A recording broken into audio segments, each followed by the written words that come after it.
자, 저기가 초보자집이에요. 그리고 교동법주. 그 다음에 여기 카페 사바라고 되어 있는 게 이게 요석궁입니다.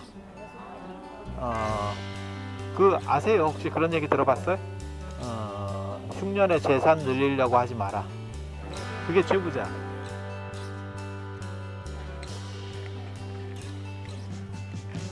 사실 저런 기단에 저거 뭐야 파보면 불교 문화재가 많이 나올 거예요. 그런 기단 돌에.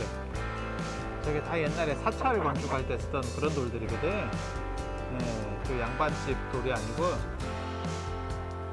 양반이라고 하는 건 세습지위가 아닙니다. 우리 아버지가 한의사예요, 아니면 의사예요.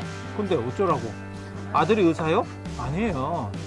그러니까 중세하고 근세를 나누는 가장 기준 중에 하나가 뭐냐면 신분제도가 달라져요. 그러니까 중세까지는 아버지가 귀족이면 내가 귀족이에요. 나는 나면서부터. 이해가 됩니까? 근데 우리 아버지가 근세가 되면 뭐가 있냐면 우리 아버지가 삼성 사장이에요. 그럼 내가 사장이라는 뜻은 아니에요. 이해가 돼요? 그래서 양반이라고 하는 거는 우리 아버지가 양반이에요. 아무 상관없어요, 그거.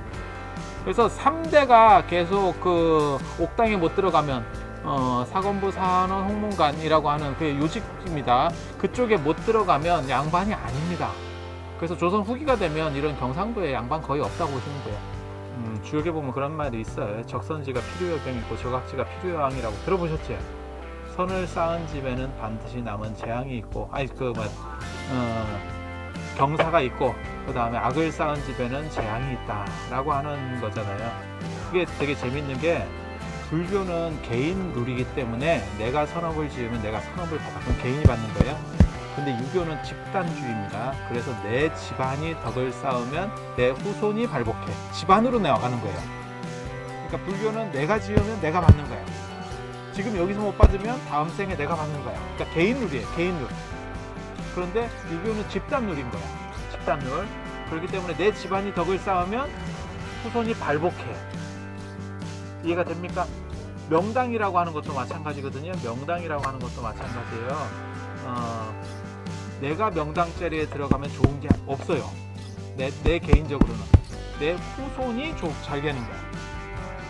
내 후손이 잘 되는 거야. 그 후손에게 내가 좋은 에너지를 빨아서 이 뼈로다가 내 후손에게 전해주는 거야. 에너지를. 좋은 기운을. 그래서 이렇게 후하게 하면 그 덕이 쌓이고 그게 음덕이지, 음덕. 그 음덕이 쌓였을 때 그게 계속 유지된다 라고 생각을 하는 거예요. 예나 지금이나 똑같아요. 먹으면 나쁜 말 안 합니다. 먹으면 나쁜 말 안 합니다. 이쪽부터 요석궁이에요.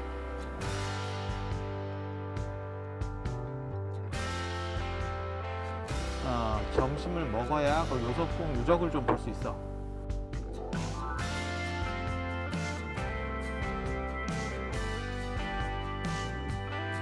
여기에는 이 위쪽으로 2개의 다리가 더 있어요. 그래서 총 3개의 다리가 유명하거든요.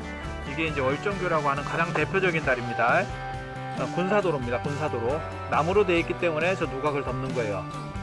누각을 덮는 거예요. 그래야 이제 폭이 굉장히 넓습니다. 가보면 제법 넓습니다. 이제 신라의 입장에서는 너무 수도가 한쪽에 치우쳐 있으니까 반란이나 이런 게 났을 때 군사를 내기가 어려운 거예요. 그래서 그 군사가 출동하는 일종의 그런 다리 역할도 하는 가장 대표적인 다리고, 이 위에가 일정교예요. 이게 추장교라고도 하는 월정교고, 그 위에가 일정교, 그 옆에가 이제 효부료교, 이렇게 해서 3개의 다리가 있어요. 효부료교는 이제 조선시대 때 만들어진 다리예요.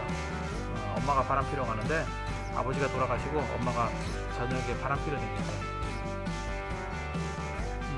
바람 피러 다니는데, 그래서 아들들이 이렇게 보니까 너무 바람 피러 다니니까 저 물 건너가기 힘들 때 그래가지고 엄마를 위해서 돌다리를 놔줬대. 그래서 아버지한테는 불효고 엄마한테는 효고, 그래서 효불효.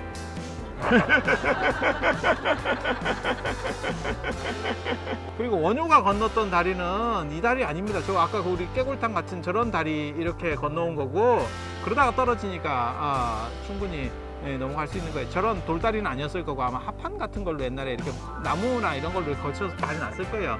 저도 어렸을 때 서울 이런 데 살면 중량천이나 이런 데 그런 나무 다리 있었거든요. 옛날에 큰 다리 있고 나무 다리 같은 거 있거든요. 그럼 우리 쫄쫄쫄 막 당기고 이랬었거든. 그래서 이제 거기서 이제 필족하는 척 하면서 이렇게 하고 일로 들어왔다는 여가. 아유, 그렇게 학교 다닐 때도 공부를 하기 싫어했는데 또 학교를 오네, 이 사람들이.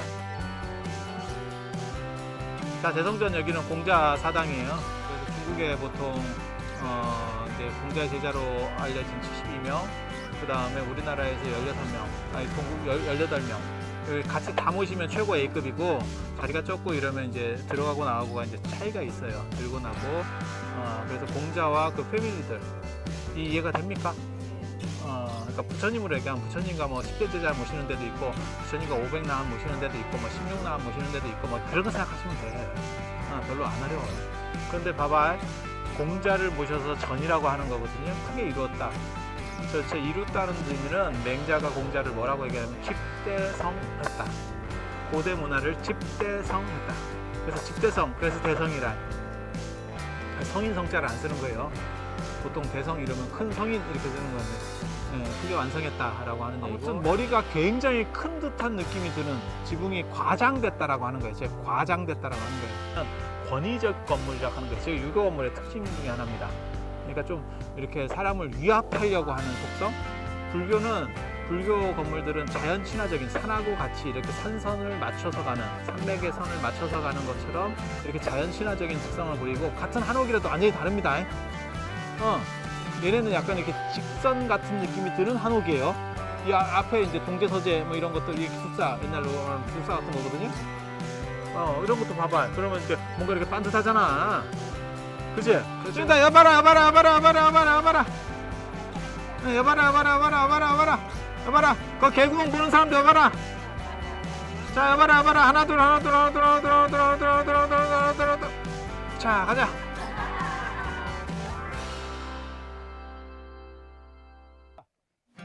용장사는 너무 그 저기까지 팍 올라가면 안 돼요. 왜냐면 용장사가 절터가 있고.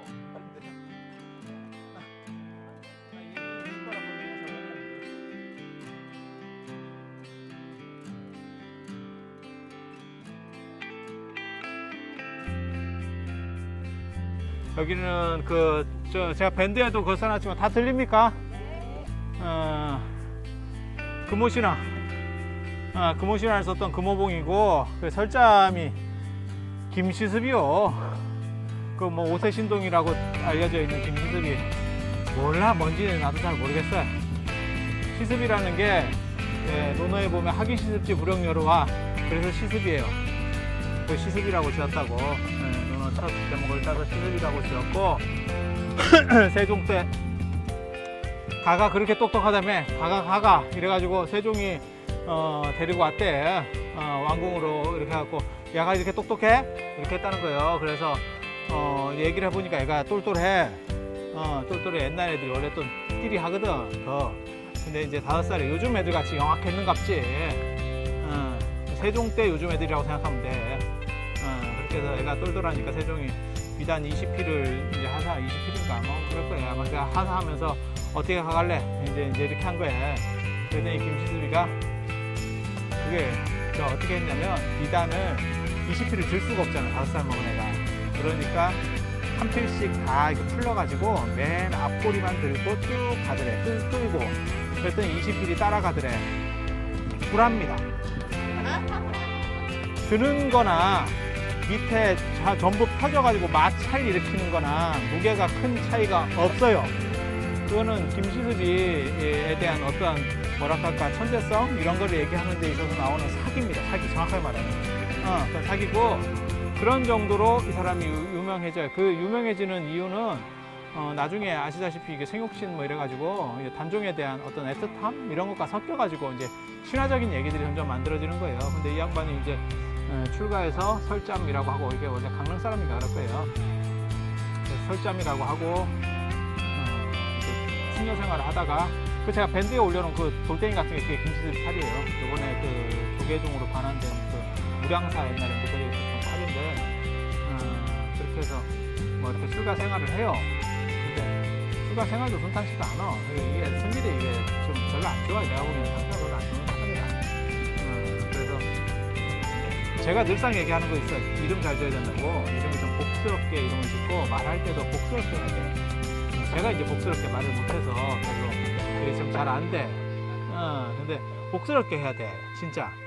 그래서 설잠이라고 하는 게 저 눈설자에다가 저기 봉우리 잠자, 그러니까 눈 덮인 봉우리. 얘가 외롭지. 자기 뜻대로 안 되는 거고. 그러니까 세상에 이제 이리 충돌하고 저리 충돌하고, 지는 이제 똑똑한데 남이 알아주진 않고, 똑똑하다고 알아주는 게 아니거든, 세상이라는 게. 그다음에 동아시아는 서양은 개인주의이기 때문에 똑똑하면 그걸 대우를 해주는 거고, 동아시아에서는 똑똑하면 찍어 내려요, 집단이. 그러다 보니까 이제 여러 가지 아픔이 있고, 그 다음에 출가했다가 속퇴했다가 뭐 왔다 갔다 하면서 뭐 별짓 하는데 아무것도 없어요. 그러니까 김시습하고 최치원은 대단한 업적이 있는 사람 같지만 개뿔도 없습니다. 그냥 그렇게 유명해. 그게 그 사람의 어떻게 보면 팔자야. 그게 유일한 복이야. 그래서 이제 그 다리를 이름을 그냥 요즘 놓은 거예요. 요즘 놓고 그냥 설창교라고 해놓고. 왜냐면 원래는 저기 태연 스님이 유명한데 태연 스님을 사람들이 잘 몰라. 그리고 김시습이 인지도가 더 높으니까 이제 뺏기는 거요. 그렇지. 태연 스님 같은 경우는 옛날에 그 대단한 스님인데, 그 대단한 스님인데도 불구하고 이렇게 되는 거 보면 좀 안타깝지. 김시습하고 게임도 안 되는 사람이야. 머리 훨씬 좋은 사람이거든. 그런데도 그런 거지. 그러니까 안중근 생각하면 돼요. 안중근도 특별히 뭐 머리가 좋고 뭐 있고 이런 게 아니거든. 아니, 그렇지 않아? 별게 없어요. 그냥 용기가 있었던 거지. 용기가 있었던 거지. 실제로 뭐 대단한 뭐가 있어? 그런 건 아니야. 그런데 제가 그런 얘기 하잖아요. 안중근 글씨가 추사 김정희 글씨보다 비싸다고. 그게 인지도 때문에. 왜냐면 김정희보다 안중근에 대한 선호도가 우리가 더 높거든. 그래서 그 정도가 되는 거예요.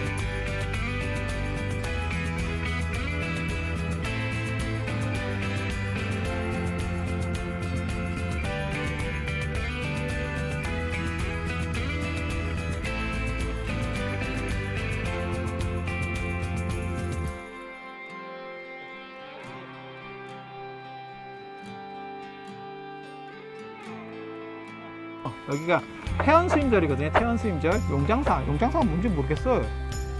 근데 용장사라고 하는 거는 그냥 뜻으로만 보면 풀이 됐다 무성한이라는 뜻이에요. 그러니까 여기가 다른 데보다 훨씬 더 이렇게 기운이 맺혔던 아마 그런 데인가 봐.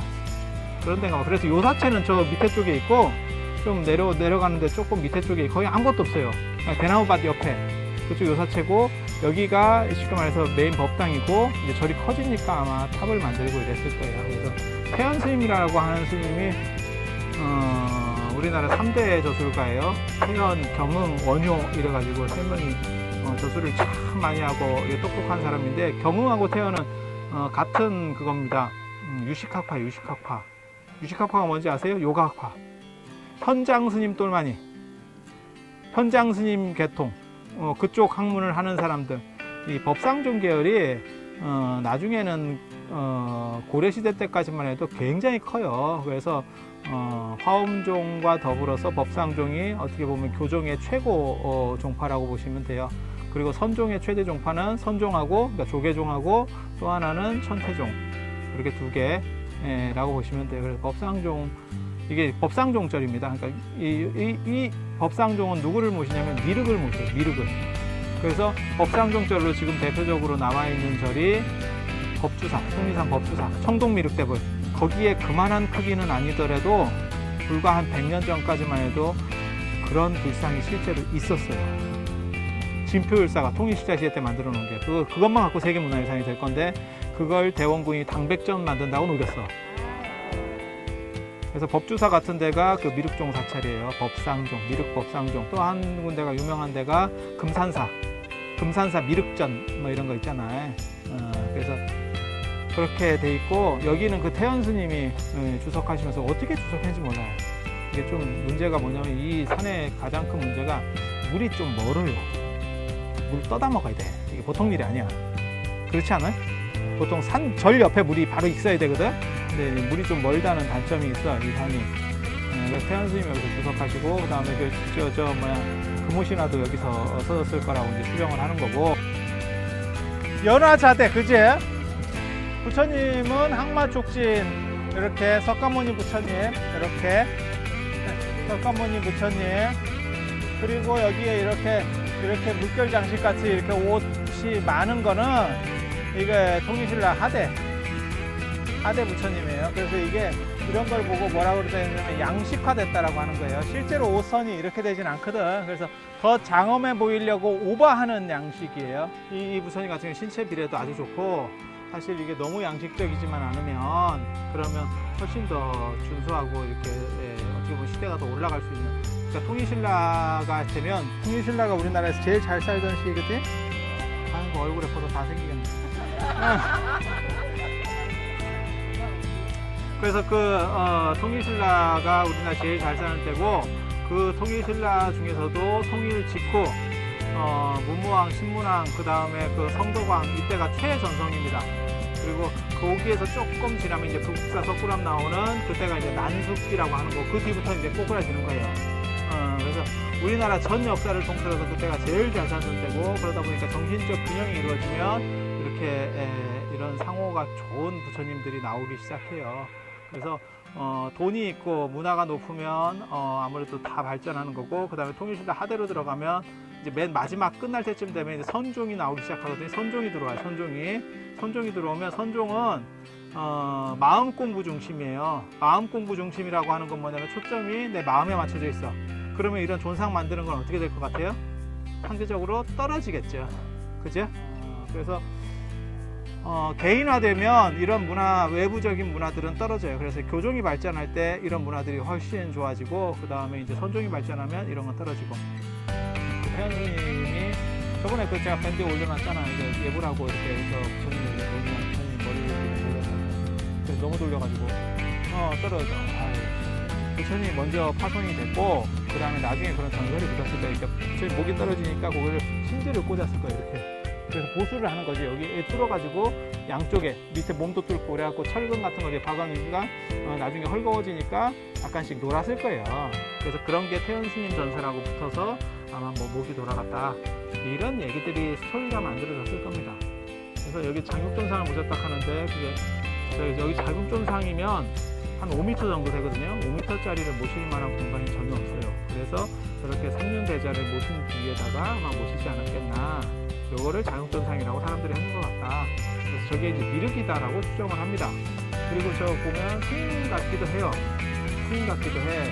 상을 이렇게 자세히 보면, 앞으로 이제 나중에 가서 보면 가삭빛이나 이런 것들이 자세히 표현되어 있어요. 부처님보다 훨씬 자세하게 되어 있어요. 부산보다. 그래서 스님이 아니냐라고 생각을 할 수도 있고, 그러면 태연 스님이 되는 거고, 만약에 스님이라면 태연 스님밖에 안 되는 거고, 또 만약에 부처님이라면 미륵 부처님은 스님같이 할 수도 있어요. 그래서 그런 추정들을 할 수 있는 거지, 정확한 답을 알 수 있느냐?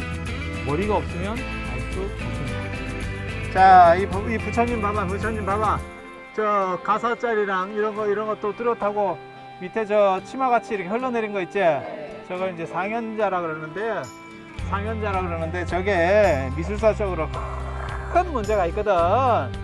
저 촌놈들이 뭐라고 얘기하냐면, 부처님 가사가 대자까지 내려왔대. 그래서 치마같이 흘러내렸다 상현자락 하는데, 그게 그런 게 아니요. 그걸 내가 찾았다고. 율장에 보면 옛날에 부처님이 딱 법문을 설하실 때가 되면 어떤 일이 벌어지냐면, 사람들이 자기 위에, 인도 사람들이 이렇게 사리같이 이렇게 뚫뚫 감고 있거든요. 그러면 이게 법자야. 그러면 법을 청할 때 자기 그 뚜껑을 벗어가지고 위에다 깔아줘요. 착착착 깔아. 그러면 내가 올라가서 법을 설하는 거야. 그래서 저게 밑에가 저렇게 내려오는 거예요. 그러니까 저게 몸에서 내려온 옷이 아니야. 근데 이제 저런 문화를 잘 모르니까, 인도 문화를 잘 모르면, 율장을 안 보는 사람들은 그걸 잘 모르니까 옷이 위로 길어서 내려왔다 이렇게 생각을 하는 거예요. 이 옷이, 그러니까 내가 앉은 옷이 내려와서 덮었다 이렇게 생각하는 거예요. 이거 이제 삼륜대자불이라고 하는데, 윤판이 3개. 그래서 이제 삼륜의 위에 삼륜좌. 굉장히 드뭅니다. 요거는 여기 말고 어디 있냐면 그 아주 또라이틱한 불상들이 많은 데가 있어요. 운주사, 화순 운주사 가보셨으면 별 특이한 게 다 있거든요. 그거는 지 멋대로 만들어서 그래. 지 멋대로. 근데 그런 데 가면 이런 부처님이 있어. 그러니까 굉장히 특이한 부처님이에요. 이렇게 올려가지고 뭐 주판알 같이. 그치? 그래서 윤판이 3개. 저 윤판 3개를 지름, 풍륜, 수륜 이렇게도 넣을 수도 있고. 우리가 또 잘 지어내잖아, 그런 거. 답이 있느냐? 답은 없어. 근데 저 인도의 세계관에 보면 부처님께서는 어디에 앉는다고, 깨달을 때 어디에 앉는다고 그러냐면 흔들리지 않는 금강보좌에 앉는다고 그러죠. 금강보좌는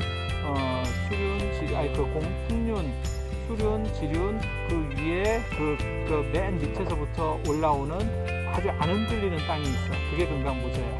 그렇게 딱 연결시키면 맞아. 하고가. 이제 올라올 때는 다 간 거고 이제 내려가는 일만 남았어. 내려가는 일만.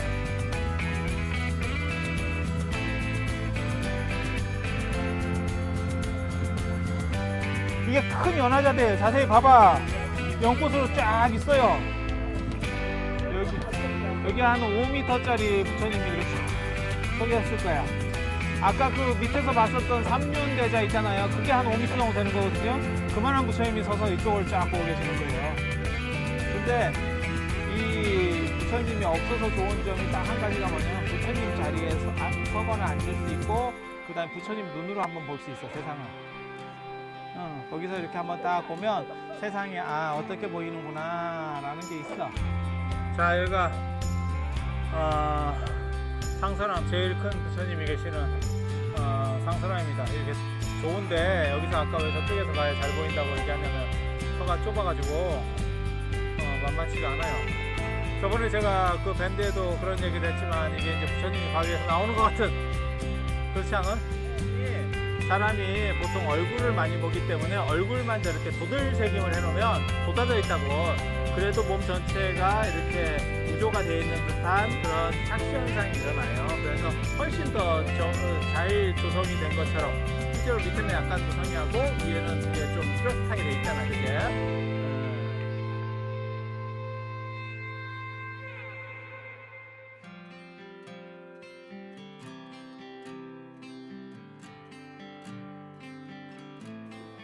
보살님 안 나와. 이쪽으로 와, 이쪽으로.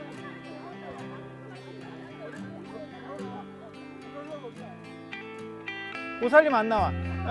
자, 여기 봐라, 여기 봐라. 하나, 둘.